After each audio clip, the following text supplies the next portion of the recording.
hati-hati sekarang.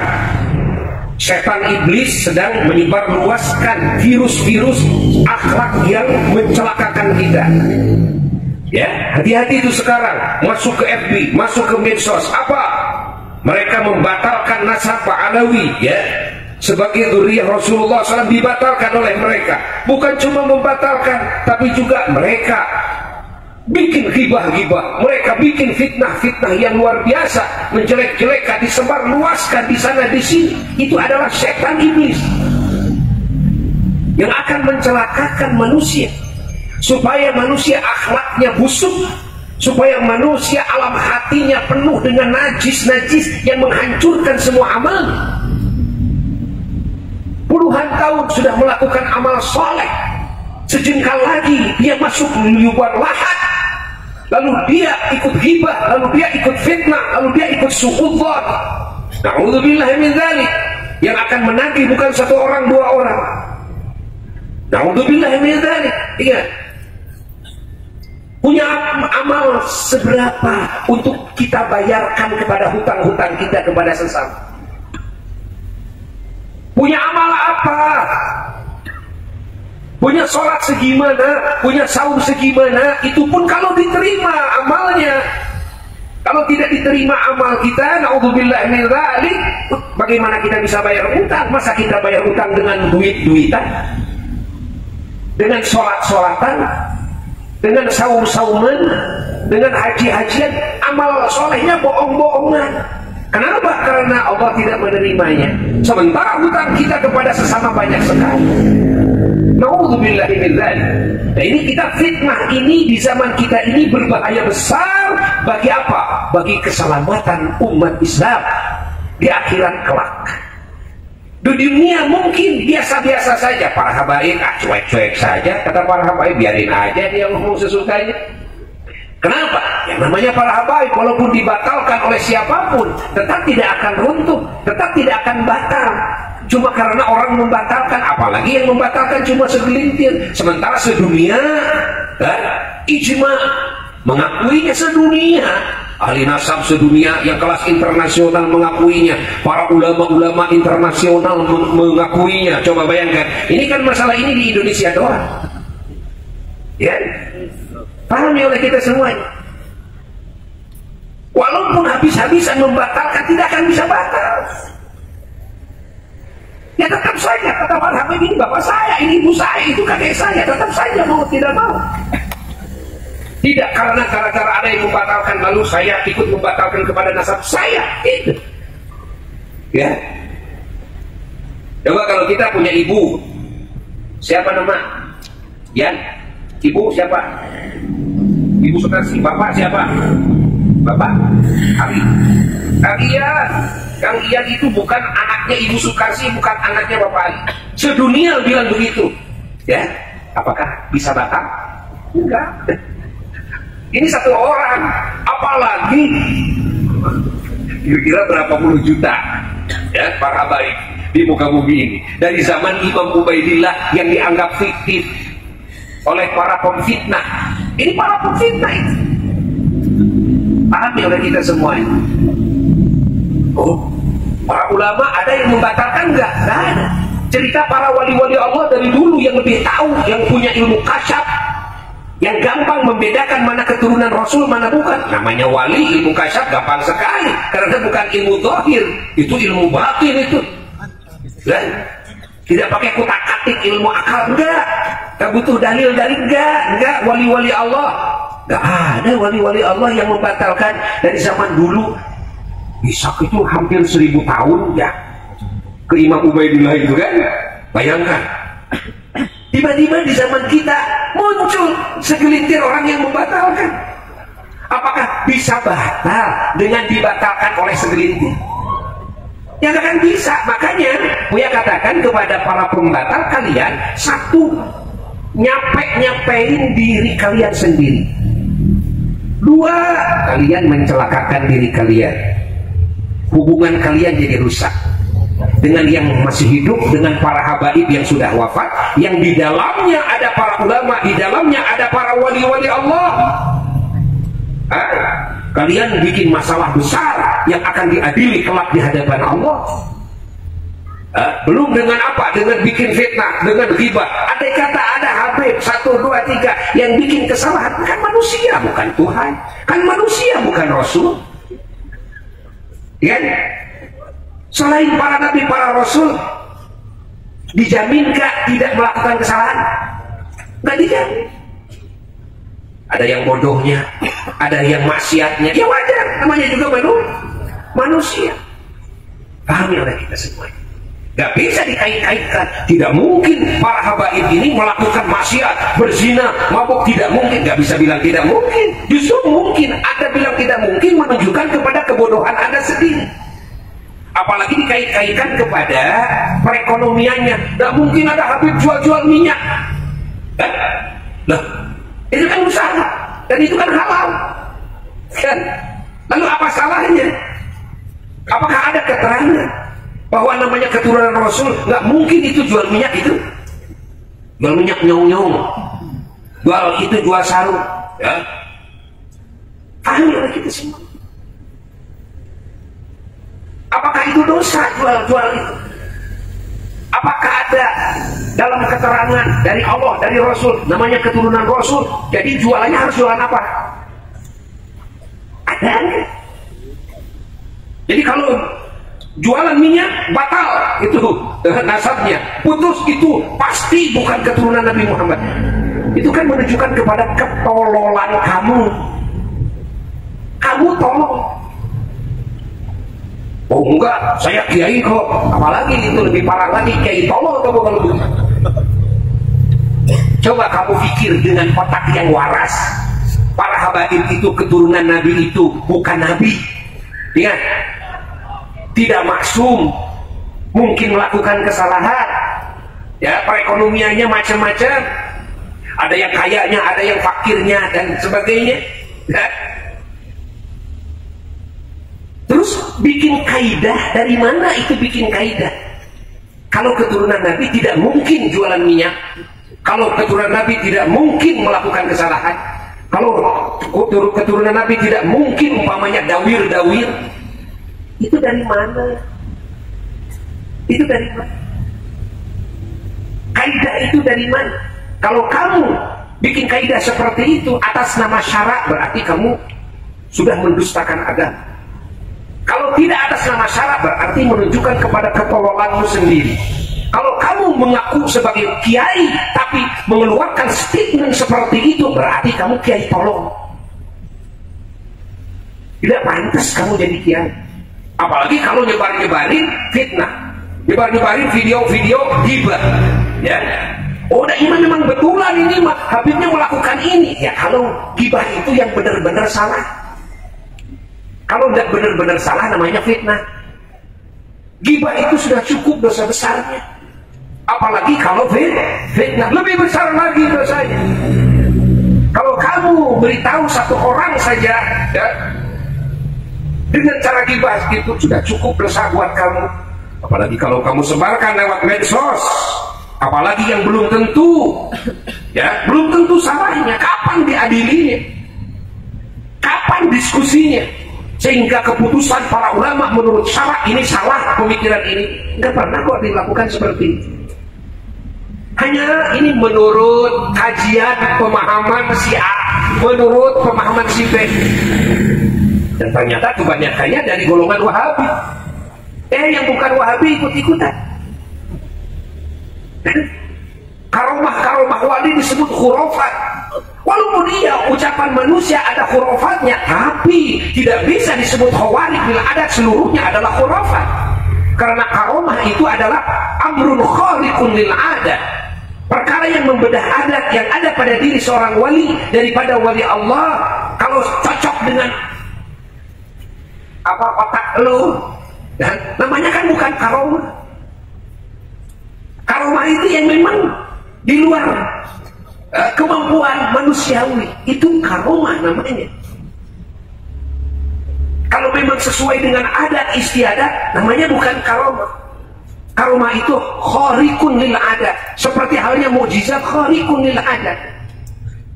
Pahami oleh kita semuanya. Nah sekarang yang disebarluaskan adalah pemikiran-pemikiran Wahabi, paham Wahabi, diikuti oleh ahli sunnah wal jamaah. Ini berbahaya. Para wali-wali kita di kita yang bukan habaib juga banyak kok yang punya karomah-karomah,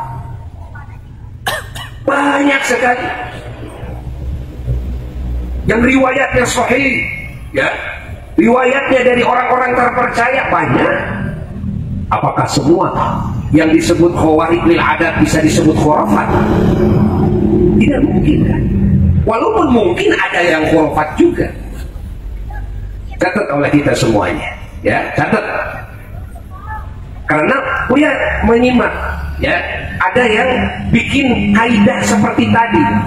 Di antaranya kalau jualan minyak nyong-nyong itu, nggak mungkin ini keturunan Rasul jualan minyak, nggak mungkin keturunan Rasul dawir, nggak mungkin keturunan Rasul maksiat, minum arak, zina dan sebagainya. Justru mungkin, kalau Rasul nggak mungkin, kalau Nabi nggak mungkin, selain Nabi, selain Rasul, selain malaikat mungkin. Yang mungkin bukan berarti pasti, kan? Paham tidak? Jelas tidak? Paham oleh kita. Hayati oleh kita semuanya. Ini kan matematika, dan ini kaidah yang sangat salah sekali, membatalkan nasab alawi, mazhabnya dibatalkan dengan alasan ini kan menunjukkan kepada ketololannya. Oh, karena tes DNA, ya, tes DNA sudah, ya, sudah jelas menurut ahli DNA tidak mungkin dengan waktu yang lama, ini 1000 tahunan, kan? Tidak mungkin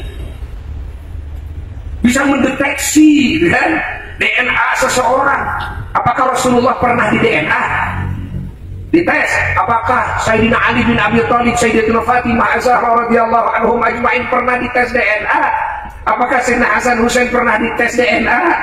Sehingga yang sekarang bisa dengan diakurkan dengan DNA siapa? Lalu siapa yang pernah mengetesnya? Siapa yang pernah mengesahkannya? Paham? Berbeda dengan yang ada di zaman kita. Bukan berarti tes DNA itu semuanya salah. Oh, tidak, ya. Kita membenarkan kalau memang masuk akal. Kalau memang tidak masuk akal, apalagi menurut ahli DNA-nya itu, ini tidak mungkin bisa, ya, bisa ketahuan dengan pasti. Tidak mungkin. Kalau memang disyaratkan harus ada kitab sezaman, kalau begitu semua nasab manusia bisa batal semua. Bahkan nasabnya yang membatalkan juga akan batal. Coba mana sekarang, ya, kitab sezamannya dari leluhur kamu? Kalau begitu kamu mungkin anak monyet. Bisa saja kan mungkin begitu. Tidak ada ulama ahli nasab, tidak ada ulama ahli fikih, tidak ada ulama dalam 4 mazhab yang mensyaratkan sahnya nasab seseorang harus ada kitab sezaman. Tidak ada. Lalu yang bikin syarat itu siapa? Ya lo sendiri yang bikinnya. Akhirnya lo yang bingung sendiri nantinya. Paham ya kita semua. Makanya hati-hati. Apalagi membatalkan nasab seseorang bisa mengakibatkan kepada kekufuran. Iya. Buya ngomong seperti ini dari awal, ya. Bukan berarti Buya membela habaib semata-mata. Ingat, artinya, ya, Buya itu membela kalian juga. Yang membatalkan kalian celaka. Kalian celaka. Kalian celaka. Justru ngomong seperti ini supaya kalian selamat, supaya umat Islam ini selamat, tidak ada yang celaka. Kalau umat Islam yang bodoh ikut kepada pemahaman kalian, ikut celaka juga. Paham? Dan kalian capek. Kerjaan kalian yang dibahas nanti itu aja terus, yang disebarluaskan kejelekan orang terus. Apalagi kalau kalian ustadz, kalau kalian kiai macam apa kalian? Ustadz macam apa kalian? Kayak yang tidak ada materi yang benar aja. Yang seharusnya ulama itu mendidik akhlak manusia, Yang seharusnya ulama itu menjaga akidahnya, imannya. Ini membatalkan nasab orang itu rawan sekali, karena ini bisa mengakibatkan kepada kekufuran. Bukan dosa besar lagi, kufur, ini bahaya. Innalillahi wa inna ilaihi raji'un. Ditambah ini bisa memperburuk hubungan, ini bisa memutus tali silaturahmi. Apakah ajaran Islam itu seperti itu? Coba pikir oleh kita. Apakah yang disebut ulama, yang disebut kiai, dai, ustadz itu ajarannya seperti itu? Kan tidak mungkin. Kiai dengan habaib jadi banyak yang bersatu, yang tadinya rukun, yang tadinya saling menghargai, saling menghormati. Ulama dan ulama dibentur-benturkan, turunan wali songo dibentur-benturkan. Apa-apa?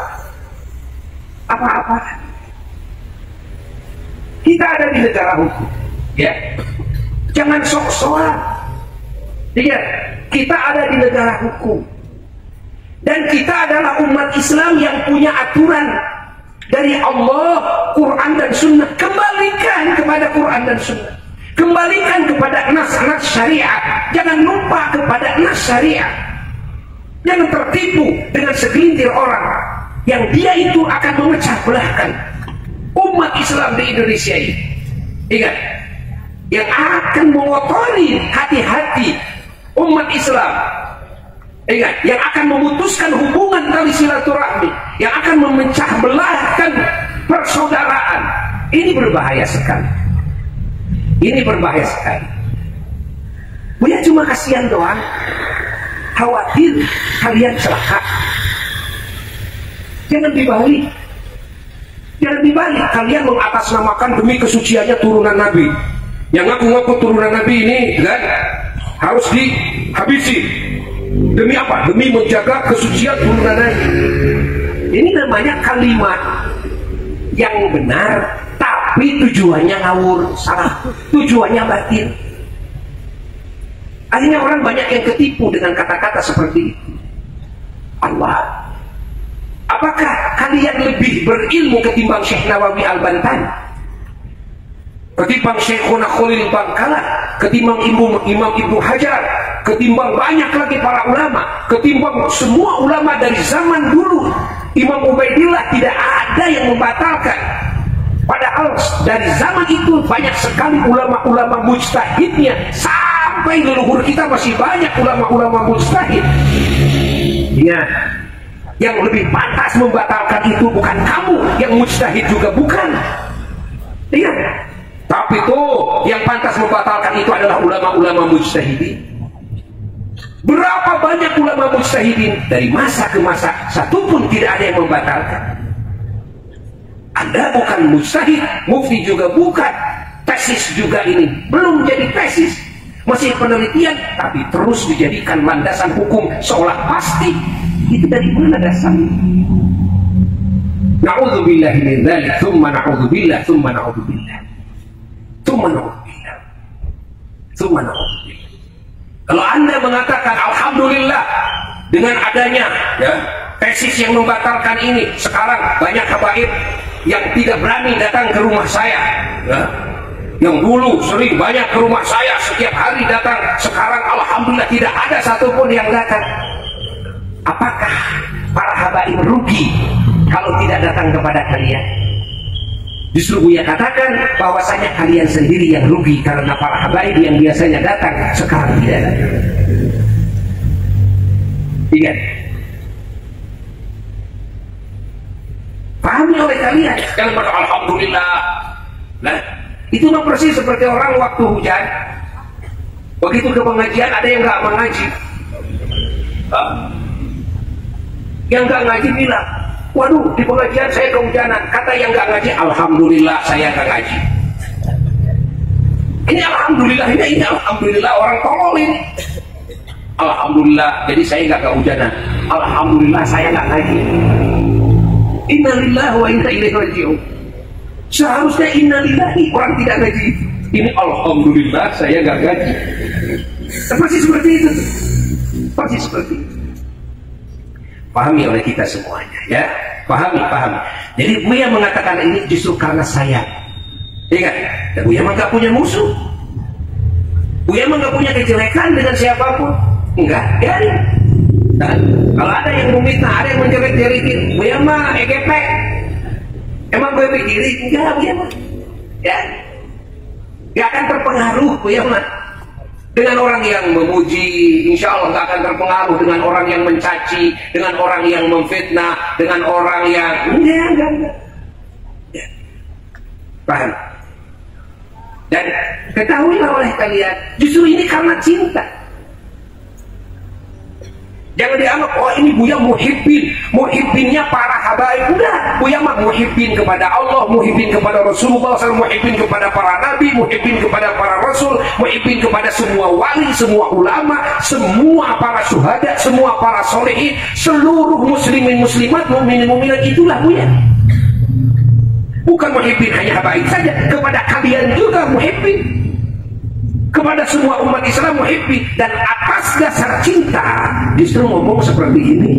Atas dasar cinta justru mengingatkan watawasau bil haq. Paham tidak? Atas dasar apa? Atas dasar cinta. Bukan Buya sebel sama kalian, enggak. Bukan Buya sentimen, enggak. Buya mah belak-belakan saja. Ya, belak-belakan saja.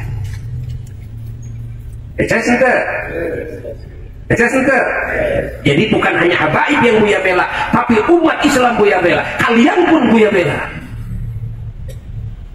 Karena kalau kalian terus melakukan hal seperti ini di dunianya saja, kalian di dunianya akan putus hubungan. Kalian di dunianya, ingat, akan punya banyak musuh. Kalian di dunianya akan capek, akan rugi. Itu di dunia. Kerjaan kalian nanti materi ceramahnya terus aja kerjaannya batal-batalin habaib, jelek-jelekin habib gitu materi Anda. Hah? Begitu. Apakah seperti itu kiai? Seperti itu ustaz, dai seperti itu? Innalillahi wa inna ilaihi raji'un. Innalillah. Di mana suri teladan yang seharusnya dimunculkan dalam diri setiap muslim? Di mana Islam yang seharusnya terlihat nampak kemuliaannya dalam kehidupan setiap muslim? Ucapannya, perbuatannya, niatnya, akhlaknya, pemikirannya, tulisannya. Pahami oleh kita semua, ya. Maka jangan terpengaruh. Ingat, jangan terpengaruh dengan statement-statement itu, karena itu hal yang membahayakan. Terus kita jalin ukhuwah, terus kita bangun kecintaan, ta'zim kepada para ulama, kepada para habaib. Ingat, terus saja, ya, kita bersatu. Jangan digubris oleh kita orang-orang yang akan mencelakakan kita, ya. Jangan didengar, jangan disimak, jangan dipercaya, jangan. Kita mah enjoy saja, menjalin ukhuwah, menjalin cinta, menjalin kasih sayang dengan semua umat baginda Kanjeng Nabi Muhammad. Ya, menjalin baik sangka, ya, menjalin berbagai kebaikan dengan sesama makhluk Allah Jalla Jalaluhu wahdah. Dan Buya berharap agar para habaib terus juga menyatu dengan para ulama dan para ustaz. Dan para ustaz, para ulama juga agar terus menyatu dengan para habaib. Kalau ada acara-acara seperti ini, maulid, Isra Mi'raj dan sebagainya, hadirkan para habaibnya, seperti kita juga menghadirkan para ulama-ulamanya. Ya, agar terlihat, jawablah mereka dengan wujud kasih sayang, dengan wujud saling mencintai di antara kita dengan para habaib, dengan para ulama. Jawab langsung dengan bukti. Jawab langsung. Indah sekali. Ya, Buya dengan para habaib banyak yang hadir di simpang para ulama-ulama kelas internasional. Alhamdulillah, Buya satu WA yang sama sedunia itu, ya, sedunia dalam satu WA yang sama. ya dengan para ulama-ulama internasional. Nggak ada yang bahas kayak gini, nggak ada. Itu bukan level ulama, ingat. Yang menjelek-jelekan, yang membatalkan itu levelnya level setan. Level apa? Setan. Level setan, bukan level ulama. Muslim juga tidak pantas seperti itu, ya. Itu levelnya level setan. Level setan mah jangan disimak, tapi harus dita'udzin. A'udzubillahi minasyaitonirrajim. A'udzubillahi minasyaitonirrajim. Begitu. Ya, udah jangan disimak. Nah, pahami oleh kita semuanya. Mudah-mudahan kalimat ini manfaat, ya. Khususnya bagi yang ngomongnya, umumnya bagi siapapun yang mendengarnya. Moga-moga umat Islam di dunia ini, terkhusus di Indonesia, menyatu semuanya dalam ikatan cinta dan kasih sayang, dalam ikatan iman dan Islam, sampai kita berkumpul di bawah bendera Kanjeng Nabi Muhammad sallallahu alaihi wasallam kelak yaumul qiyamah.